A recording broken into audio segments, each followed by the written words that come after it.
Bonjour à tous, merci de me rejoindre sur les chaînes Julien Didier Garofalo. Aujourd'hui, le titre de la vidéo, c'est La République française, la mafia des loges maçonniques. Tout d'abord, je voudrais revenir un instant sur Madame Borne et Monsieur le maire, nos deux ministres, ou la première ministre et le ministre, qui sont d'ailleurs tous les deux francs-maçons, puisqu'il n'y a pas de secret.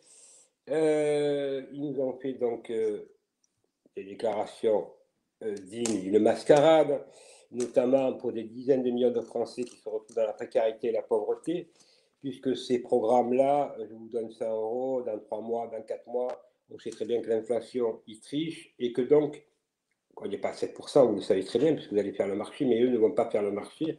Ce sont toujours des menteurs et des menteurs et des menteurs. Ben, vous le voyez encore, puisqu'ils enlèvent certains qui ne sont pas mis en examen, donc ils les font démissionner, mais le gros Dupond-Moretti, qui a beaucoup de casseroles, notamment en principauté de Monaco, avec monsieur Christophe Moroni, qui est un ex-blanchisseur d'argent, qui est son meilleur ami, puisqu'il avait, c'était une affaire de 100 millions d'euros, d'ailleurs, en principauté de Monaco, il était son avocat, et il est toujours son grand ami. Quelle classe, monsieur, quelle classe, vraiment. Et on pourrait continuer comme ça. Alors, tout le monde attend quoi? Ben, attend que ce n'est pas les manifestations organisées par les syndicats qui sont représentés aussi par des francs-maçons, qui, vous l'avez vu dans le Parti communiste français, même à gauche, sont tous francs-macs, et ainsi de suite. Donc, il va obligatoirement, ça va exploser. Car comment pourrait-on ne pas croire que ça va exploser alors que Monsieur Poutine, le rouble a pris 30%, c'est le contraire de ce qu'ils annoncent, et surtout Monsieur le maire, et qu'il a fait un partenariat avec la Chine, l'Inde, l'Afrique, n'oubliez pas, Pakistan et tout le truc, donc qui représente à eux seuls le trois quarts, si un peu plus même du trois quarts du globe terrestre. Donc, nous allons payer très cher la petite guéguerre de nos, vous savez, c'est comment ça s'appelle, de l'Union européenne, de M. Macron, qui croit faire la guerre à Poutine alors qu'il a 8000, à peu près 8000 têtes nucléaires, et je ne parle pas du reste. Donc, et puis, ils ont surtout, avec la Chine et l'URSS, qui est un territoire, un des plus grands du monde, il a ils ont tous les minerais, et la Chine a toutes les matières premières aussi.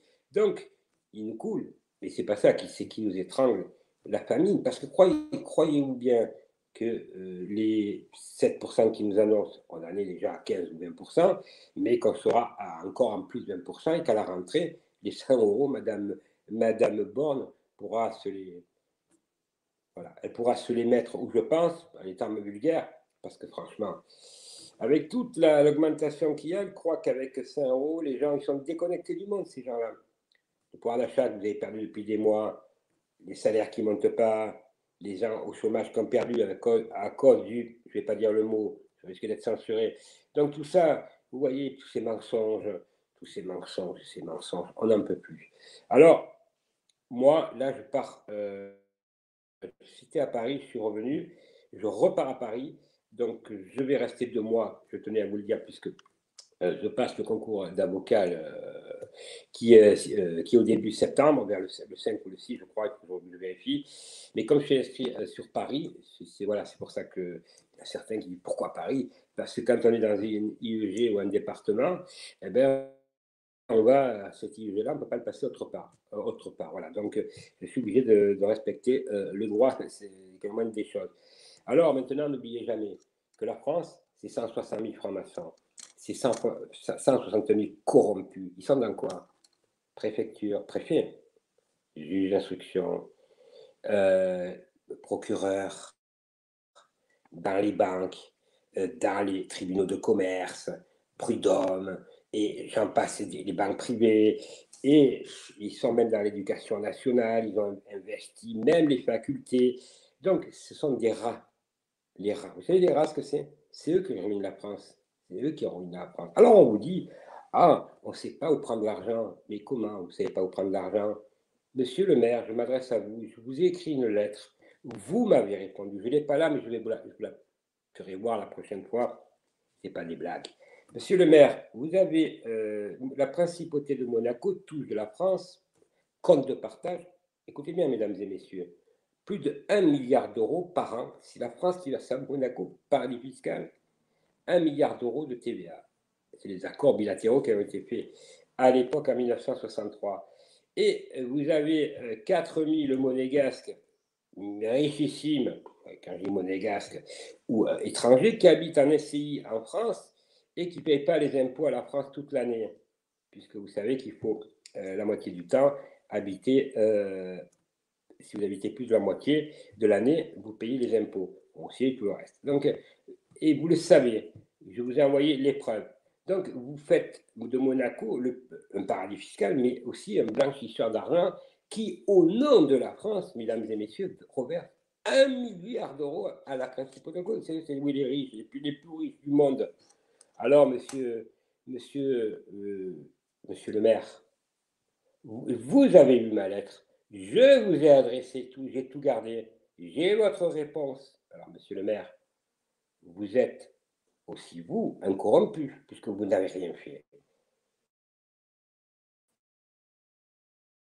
Comment l'État français verse à un paradis fiscal la somme de 1 milliard d'euros? Et bien entendu, avec des magistrats français qui ont servi la France, mais de leur façon la franc-maçonnerie, cela les place à Monaco. Et en même temps, ces mêmes magistrats ne respectent pas le droit d'ailleurs. L'affaire, les dossiers du Rocher, ce sont des magistrats français placés à Monaco qui couvrent les agissements mafieux de l'avocat du prince Lacoste, ce qui est pas mal, Didier Linotte, magistrat français qui est en poste à Monaco, et bien d'autres choses, et de l'avocate générale, Madame Sylvie Petit, qui a changé de poste, bien entendu, ça s'arrange et tout.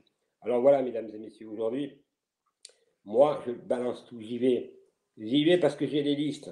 Je balance, je vais donner là, qui partent pas dans quelques heures, dans 2 jours avant la fin de la semaine, les listes sur tous les francs-maçons qui sont à l'Assemblée nationale, qui ont été élus. Ah ben, vous allez être surpris, il y en a pas mal. Et il y en a pas mal, c'est que ce n'est pas, mais ils ont surtout les meilleurs postes. Voilà, et vous aurez donc tous les noms. Alors ceux qui veulent les noms, ben, vous faites mon email, liste en tout petit au pluriel, attaché liste franc-maçon, attaché liste franc-maçon tout au pluriel, @gmail.com. Vous aurez dans le descriptif donc toutes mes coordonnées. Par ailleurs, je tenais à vous remercier, oui, parce que vous savez, quand on y va, on attaque, on a des pressions et des menaces. Donc, je voulais remercier tous celles et ceux qui m'aident, autant pour me loger, parce que c'est des menaces juste avant le concours. Pensez bien que c'est pas que ça, sur ma vie professionnelle, bien entendu, et etc., etc. Donc, je sais que vous êtes beaucoup à m'aider. Je tenais vraiment à vous en remercier. Ce n'est pas de la rigolade, vous avez pu le constater, mais on étudie ensemble. Donc, vous avez dans le descriptif tout ce que vous m'avez demandé. Enfin, voilà, vous avez dans le descriptif tout ça. Maintenant, je voulais, puisque beaucoup de gens me demandent où ça en est encore avec le professeur Portillan, la justice est saisie pour abus de confiance, escroquerie et blanchiment d'argent et complicité. Donc, le Cédric Pierrot, le fameux, là, le fou furieux qui a des casseroles, c'est plus des casseroles, énormes casseroles, a des comptes à rendre, ainsi que le Conseil national de transition, Monsieur Laurent Philippe, qui s'est bien servi de Monsieur Portillan, le docteur Portillan, qui est plus en état, et je suis gentil. Alors, est-ce que c'est quand il a été mis en psychiatrie que ça ne me rate pas? Mais ces gens-là se sont bien servis de lui. Donc, ce sont des ordures, mais le mot est faible. Donc, c'est pour cela que je ne travaille plus avec le CNT. Alors, je n'ai jamais trop travaillé, mais j'ai fait quelques directs.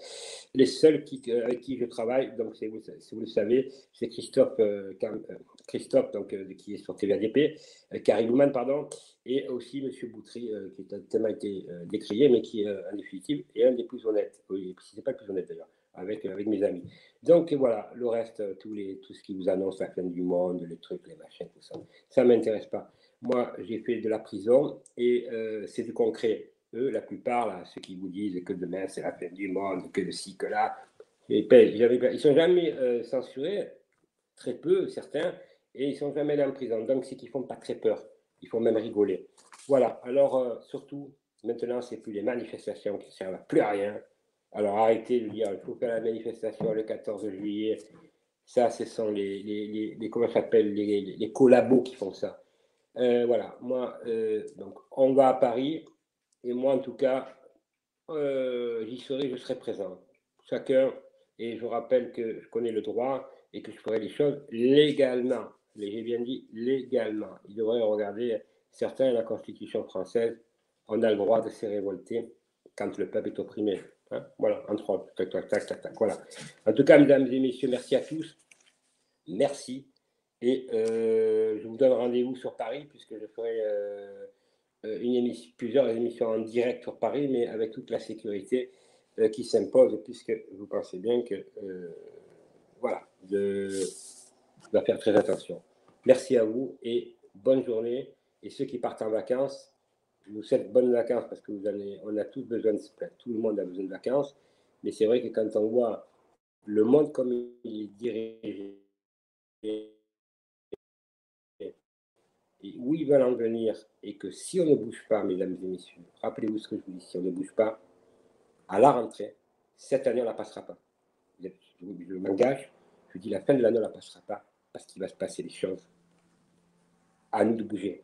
Si nous voulons sauver la France, si nous aimons la France, et en même temps, on respecte l'humanité, puisque partout, c'est les mêmes problèmes, il va falloir se bouger.